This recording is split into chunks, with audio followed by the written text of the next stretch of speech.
Hey there, my name is Gokul. Today, I'd like to take you through a game theoretic perspective on imitation learning and what it tells us about the effects of different kinds of feedback on learned policy performance. Let's say we wanted to teach a car to drive via demonstration. The simplest approach we could take would be to collect a dataset of expert trajectories and regress from collected states to collected actions, an approach known as behavioral cloning. Note that once we have the expert's data, we no longer require access to the environment. Unfortunately, when we deploy such a policy in the real world, we'll often see small mistakes early on lead to larger and larger errors as time goes on, a phenomenon known as compounding errors. Intuitively, this is because the learner only saw states generated by the expert during training and never learned to recover from its own mistakes. If we've accessed the environment or an accurate simulator, we could try and prevent compounding errors by rolling out the learner's policy and minimizing some notion of divergence to a set of collected expert demonstrations. For example, Gale trains a discriminator network to act as this divergence measure. If we're able to further query the expert, a natural approach is to ask them what would they have done had they been in our situation, and iteratively train on that data. These interactive approaches like Dagger are able to provably prevent compounding errors, but require access to a queryable expert. The first question we seek to answer in our work is how well one can expect a learned policy to do based on the kind of feedback I was exposed to during training.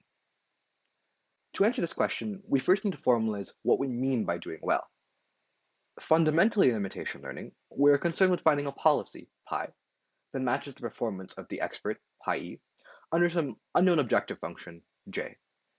Because we're not sure what the objective function is, we can ensure a policy does well under any objective by adversarially choosing one from some reasonable class. When written out this way, the form of a zero-sum game between a policy player, pi, and a divergence player, f, naturally emerges. A bit of abstraction will help us connect this game theoretic viewpoint to the algorithms we were discussing earlier.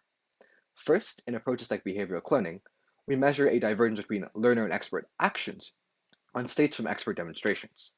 Next, in approaches like Gale, we measure a divergence between learner and expert trajectories. Finally, in approaches like Dagger, we measure a divergence between learner and expert actions, but on states from learner rollouts. As we move from left to right, we require stronger kinds of feedback. Our key insight is that each of these classes of approaches corresponds to solving a game with a different class of divergences. Stronger feedback leads to more powerful divergences and thus tighter performance bounds. Specifically, we derive in our paper the bounds displayed on the slide, where epsilon is the moment matching error, t is the horizon of the problem, and h is the measure of the difficulty of the problem we term the recoverability constant.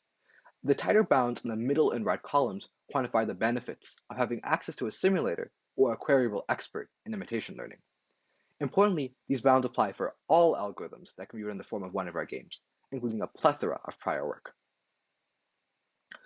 A natural question at this point might be, well, how do you actually find a policy that achieves these performance bounds? Our game theoretic viewpoint provides a clean answer here.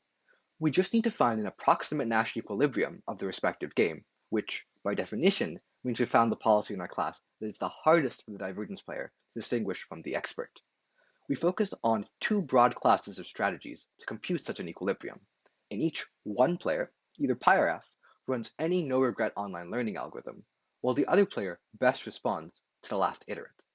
We proved that both classes of strategies will converge within a polynomial number of iterations to an approximate Nash equilibrium of the game, giving us a provably efficient reduction for finding a strong policy.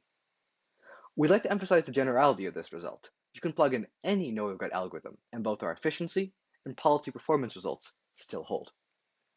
We derive and implement three examples of this equilibrium computation template, one for each setting. We display performance curves for our methods in orange. The first, Advil, solves the game via an integral probability metric GAN and is competitive with the state of the art. The second, Adril, repurposes the replay buffer as a discriminator and is able to dramatically outperform Gale and Squill on some tasks. The third, Dayquil, can be seen as Dagger, but with adversarially chosen losses, and is able to outperform said algorithm in a simulated UAV navigation task. If you'd like to learn more, I recommend you check out a longer version of this talk at the link at the bottom of the slide. I'd like to thank my amazing advisors, Drew Bagnall and Stephen Wu, and my wonderful collaborator, Sanjaban Chowdhury. Lastly, I'd like to thank you for your time